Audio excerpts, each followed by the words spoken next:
பூண்டு உரிப்பது எப்படி அப்படிங்கறத சொல்லிக் கொடுக்க போறேன். ஒரு பூண்டு 2 3 4 பூண்டு எடுத்து வச்சுக்கோங்க. சட்டியில பாருங்க 4 பூண்டு இருக்கு. இன்னொரு சட்டி எடுத்துக்கோங்க,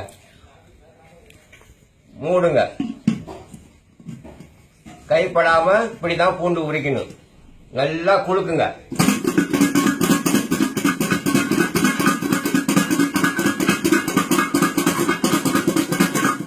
இப்படி நல்லா குலுக்கணும்.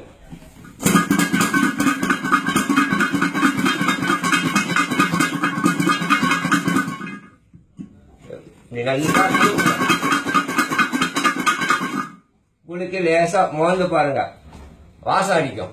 வாசம் அடிச்சா பூண்டு உறிஞ்சிருச்சு. இல்ல இன்னும் கொஞ்சம் குலுக்குங்க.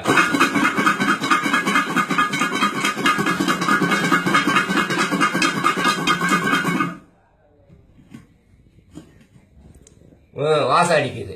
இப்ப பாருங்க, பூண்டு உறிஞ்சிருச்சு.